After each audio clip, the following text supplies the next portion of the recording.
Bienvenue au Café du Coin. Peter, fais-nous la question de la semaine, cette question qui est très importante, qui brûle les oreilles de toute Qui est la sur communauté. toutes les lèvres. Voilà, La vas-y. question de la semaine, les amis, sur quel airdrop il faut se concentrer? Quel airdrop pensez-vous qui sera le plus gros à venir là? Voilà, on a hâte d'avoir vos commentaires. Mettez-nous quel airdrop vous pensez qui va péter, qui va exploser pour 2024. On vous attend. À la fin de la semaine, on vous dira nous-mêmes quel airdrop on pense et ce qu'on fait pour y accéder. Quel est le protocole qu'on est en train de farmer à fond pour essayer de gratter son airdrop? On a réussi à gratter encore une fois le DIM, le wormhole, normalement je suis dedans. Et quel sera le prochain qui nous rapportera minimum 4 chiffres, peut-être 5 chiffres, hein, comme le DIM? Si vous avez une grande famille, avec plusieurs wallets, bien entendu, voilà. On va faire le sommaire de cette émission tout de suite. Le sommaire de cette émission, ça sera très simple. Binance, la plateforme qui est encore sous le feu des médias, le feu du FUD, après la fuite de données qu'il y a eu avec toutes les données utilisateurs qui ont malheureusement fuité aux mains du dark web. Il y a aujourd'hui des soupçons de délit d'initié qui retombent sur Binance. Qu'est-ce que ça veut dire délit d'initié? C'est des gens qui sont au courant de certaines choses qui vont arriver sur la plateforme et du coup qui en profitent pour faire de l'argent. Eux et leur petite famille.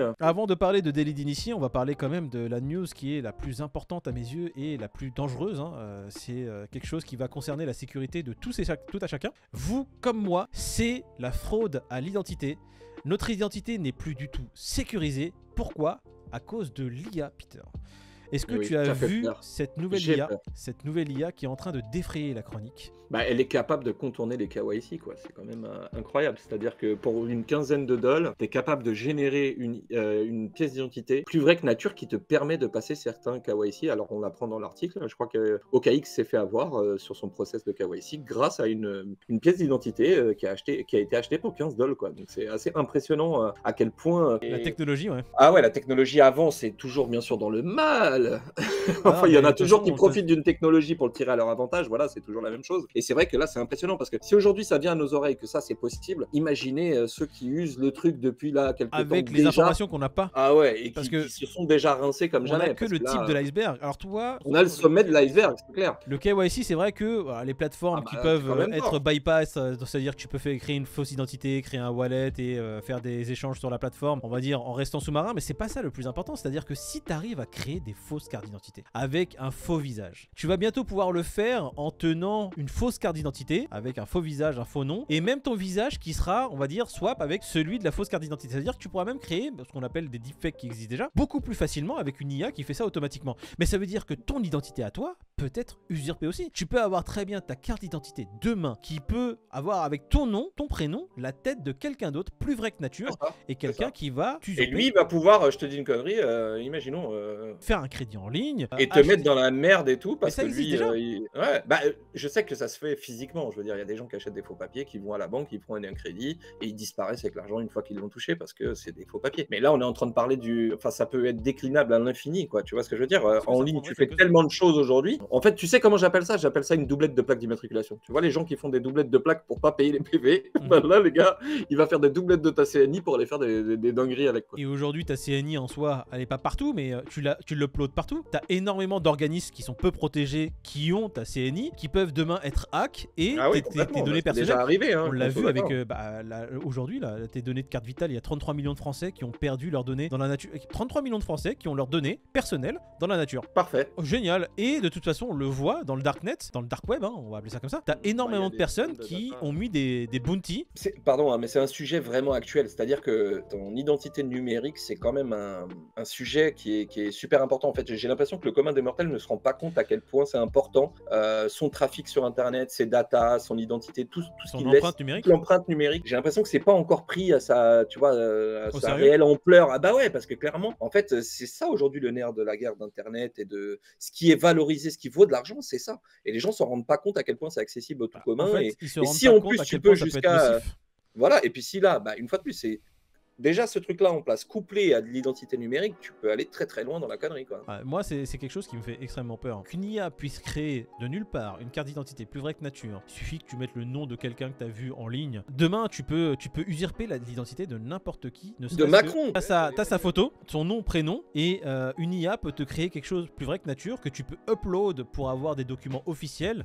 Demander par exemple, je vais dire une bêtise, on a parlé du hack de SimSwap. Tu vas chez un opérateur, tu dis écoutez, je suis telle personne, je veux avoir un doublon de ma SIM parce que je l'ai perdu, voici la copie de ma carte d'identité. En 2 secondes, tu reçois la copie de la SIM, et si le mec il a un tout effet par SMS, c'est compte, ils ont sauté. Tu peux tout changer quoi, et tout reprendre à ta charge. C'est vrai que ça va très loin. Même les gens qui font des arnaques téléphoniques où tu sais ils se font passer pour je sais pas quoi, ils demandent des virements à des entités, que ce soit des États ou des organismes, des entreprises. Genre ils se font passer pour le directeur financier, il appelle la comptable, il lui dit fais-moi un virement de 2 milliards là sur Srib. Il y en a eu plein des trucs comme ça. Donc imagine là en plus s'ils ont ce type de moyens, mais ça va être la porte ouverte. En fait il va falloir mettre en place des process de sécurité et de contrôle qui te permettront de passer à travers ces gouttes là quoi. Ça va devenir, tu sais, dans l'usage courant, on va devoir. Mais comment tu veux en fait, il faudrait que notre carte d'identité change. Je pense qu'il y aura des outils les sécurités ne sont pas assez bonnes pour ça. La physique va devenir obsolète. Pour pouvoir faire les vérifications de sécurité et d'identité, il faudra passer par d'autres moyens parce que ça, là, maintenant, c'est bon. Mais à la limite, c'est très bien, ça avance, tu vois. Si ça permet de protéger le plus. Après, à voir. C'est une évolution et il faut voir si elle sera bonne ou mauvaise. Mais en tout cas, elle est en train de se faire sans nous, quoi. Enfin, elle est en train de se faire qu'on le veuille ou pas. Donc, à la limite, voilà, que ça aille plus dans le sens de la sécurité, pourquoi pas, tu vois. Non, je suis d'accord avec toi. On va passer à une news qui sera un peu plus légère parce qu'elle ne touche pas le tout à chacun. Elle va toucher que les personnes. Ne touche que Binance. Elle ne touche que Binance et les employés et ceux qui sont à la tête de Binance. Binance qui et est jamais tranquille. Hein. Binance qui malheureusement est sous le feu de rumeurs de délits d'initiés. On avait Coinbase, si vous savez, si vous avez souvenir, c'était il y a quelques années déjà, hein, qui avait fait un mea culpa parce que malheureusement au sein de ses équipes, pas mal de gens. Aussi, pareil. Exactement. Il y avait pas mal de délits d'initiés en même temps. Tous les listings qui arrivaient sur Coinbase, tu voyais des dumps massives et tu voyais des employés qui passaient du jour au lendemain. Ils venaient en Honda Civic, le lendemain ils étaient en Ferrari. Ouais, mais ils avaient l'info que 24 heures avant, donc du coup ils mettaient des pralines 24 heures avant le listing, 24 heures après ils vendaient avec la com. Tout est traçable via la blockchain, donc les mecs ils ont vite vu que les wallets 24 heures avant ils faisaient. Il y a eu pas mal l'achat de Ferrari chez Coinbase. Oui. Chez qui d'ailleurs OpenSea aussi, qui avant les listings d'NFT, il y avait fuite de données des leads initiés au sein du personnel. Alors ça c'est une rumeur, je ne dis pas que c'est quelque chose qui est vérifié, une rumeur qui courait sur l'un des fils de Bernard Arnault qui avait à chaque fois les Legendary des collections NFT qu'il achetait. Il achetait des collections NFT, il en prenait 3, c'était 2 Legendary, 1 rare. Oh là là, quelle chance! Surtout les mais protocoles. Il parlait pas avec le fils de Christine Lagarde, lui il s'est fait douiller, lui il rentrait dans les collections NFT et puis ça rug derrière. Bernard Arnault ou Christine Lagarde? C'est des rumeurs de toute façon. Allegedly, voilà, ne me prenez pas au mot, mais c'était déjà ça. Pour en revenir à Binance, bon bah écoute, moi j'aurais bien aimé faire partie de ce cercle vraiment d'initiés. Là, la dernière affaire en date, c'était Ronin qui a dump massivement. On a vu une bougie rouge au listing de ce token sur Binance. Mais en vrai, personne n'est épargné de tout ça, Moïd. Le délit d'initié, il y a toujours des gens qui ont des infos avant les autres. Et il y a toujours un mec qui va glisser. Et moi, il y a une expression qui disait est-ce que tu connais quelqu'un qui travaille dans le miel et qui trempe pas son doigt? C'est un peu le principe voilà, de la dérive, quoi. Donc oui, tout le monde peut avoir des informations sensibles dans le monde de la finance, dans les OPA, dans plein de trucs qui se passent. Donc là, dans les trucs, dans un écosystème naissant avec peu de régulation, vous vous doutez bien que ça doit exister. Je veux dire, c'est pas lié proprement à Binance. On l'a dit pour OpenSea, on l'a dit pour... il y en a plein d'autres encore que ça n'a pas encore pété, mais qu'on le saura. Et donc forcément qu'il y en a qui profitent de la brèche en tant qu'initiés pour avoir les infos avant tout le monde et se régaler. Mais Binance contre-attaque. Et oui, le problème une fois de plus, c'est que sur la blockchain, tout est traçable. Et puis là, Binance a décidé quand même de mettre un coup de poing sur la table en disant attendez, vous me prenez, déjà que la crédibilité chez nous, là en ce moment, on prend cher, hein, voilà. Donc vous allez être gentil, on va mettre les moyens. Donc qu'est-ce qu'ils ont fait? Ils ont fait un bounty, clairement. Donc bounty pour celui qui va, enfin pour ceux, s'ils vont remonter d'où est parti ce délit d'initié là, bah, il y a un beau bounty de millions de dollars, hein, je crois. Qui va de 10 000 à jusqu'à. Au moins... Ouais, jusqu'au million de dollars. Il y a quand même 5 millions au global, quoi. Il y a un price pool de 5 millions pour lui tomber dessus, ou leur tomber dessus. Si tu donnes les bonnes infos, c'est-à-dire que si tu fais tomber des grosses têtes ou plusieurs têtes, tu peux toucher jusqu'à plusieurs millions de dollars. Ouais. Alors, je sais pas combien ils ont fait en délit d'initié. Je sais pas combien ils ont détourné de chez Binance. Mais s'il y a 5 millions à gagner, moi je dénonce. Il faudrait faire... Même dans la team, moi je dénonce mes collègues. Et limite, je vais les voir, je fais frérot, si je te dénonce, je gagne 2 millions. Viens, on fait 50-50. Tous les deux. Tu vois, ça serait con qu'on tombe tous les deux. Donc toi, tu vas prendre la prison. Mais moi, je vais prendre l'oseille. Et quand tu sors, on fait moite-moite et je te mets bien. Je te mets bien, t'inquiète pas. La Féfé, elle sera là à la sortie. Je viens de chercher, voilà, dans un Porsche Cayenne, tranquille, après la vie d'Aloca. Non, mais tu vois, c'est un exchange qui en fait, il monte pas de blanche parce que on va parler aussi de XMR. Tu m'en parlais tout à l'heure et tu t'as dit que ça tombe vraiment dans la lignée de ce qu'ils font en fait en ce moment, Binance. Binance veut se montrer pas de blanche en fait. Après, en délistant le XMR, donc j'ai bien aimé Kraken qui a mis un message message sur Twitter en disant Privacy is not a crime. Une phrase sans privacy is not a crime. Parce que XMR, c'est ça, hein, c'est juste rester anonyme dans cette transaction. Et vous vous doutez bien que ça ne plaît pas. Ça veut dire que c'est pas normal. Enfin, ça, c'est quand même aussi un des sujets qui nous tombent sur la gueule là et qui vont tomber sur la génération à venir. C'est la privacy. C'est en gros ta privacy, elle vaut de la merde aujourd'hui. C'est pas le projet européen, c'est pas le projet mondial. Là, tu le vois bien avec le World Economic Forum. Ce qu'ils veulent, c'est pouvoir tracer l'être humain de bout en bout. C'est limite si à la naissance on peut avoir une puce. Bah, oui, à un moment donné, on aura une puce. T'as pas vu qu'il y avait des vidéos. Alors ça, c'est des. Je sais pas vraiment. J'avais vu une vidéo. Ça, c'est la dernière chose que un des viewers m'a envoyé. C'était assez drôle. Des puces ou des sortes de. Bref, un truc à avaler. Ça te rend en fait connecté. Voilà. Ah oui, mais c'est en cours ça. C'est qui fait ça? C'est Google, je crois. Il y a un projet qui est en cours. Je sais plus, d'une grosse tête. Google, Tesla. C'est peut-être Elon Musk même. Elon Musk, c'est la puce directement dans le cerveau. Ouais, et là, bizarrement, tout le monde est d'accord. Voilà, c'est le Vision Pro, mais dans le cerveau. Voilà, après, c'est ton œil qui devient réalité augmentée 3D. Non, mais tu sens que Binance, en tout cas, va dans tous les termes de régulation, tu vois, qui suivent les protocoles. XMR, ça va pas dans la lignée, ça va pas dans le sens qu'il faut. Écoute, on déliste XMR.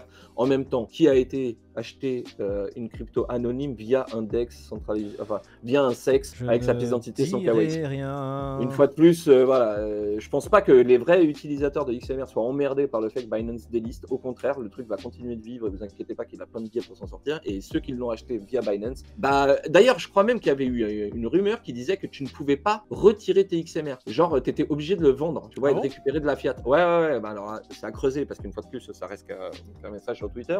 Mais il me semble qu'on en était là quand même. Donc bon, on s'en fout un peu, mais voilà. Ce qu'il faut retenir de l'idée, c'est que Binance se règle de plus en plus et que de toute manière, c'est dans leur intérêt, on va pas se mentir. Bon, écoute, j'espère que tout ce remue-ménage sur Binance s'arrêtera enfin, parce que c'est vrai que le boss d'avant n'est plus présent et il n'est plus là pour rassurer les gens. On parle bien sûr de CZ qui avait toujours son téléphone à la main et qui faisait des tweets pour rassurer tout le monde. C'est vrai que là, ça fait un petit moment qu'on ne l'entend pas. Ça fait très bizarre hein, de ne pas avoir le premier influenceur mondial de la crypto qui ne tweet rien du tout. Comme il a dit, il prend des vacances. Bon bah écoute, nous on va aller dans la même lignée. Hein. On va pas délister, décrypter. Non, on va lister nous le shitcoin de la semaine. Une courbe apparaît. Vous savez très bien, le shitcoin de la semaine, c'est un jeu très simple. Cette courbe là qui apparaît. Vous trouvez à quel token ou coin elle appartient. Vous le mettez en commentaire et vous êtes éligible pour participer au tirage au sort pour gagner un bac de cette crypto. Le nouvel indice, Peter, c'est quoi? Monde parallèle, les amis.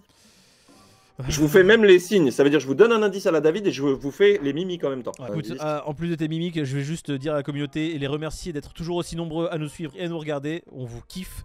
Vous n'avez qu'à liker cette vidéo et vous abonner si vous aimez notre contenu. Et puis regardez cette vidéo là, elle est sympa. Hein, elle apparaît sur la tête de Peter et sur ma tête aussi, cette vidéo là, elle est sympa.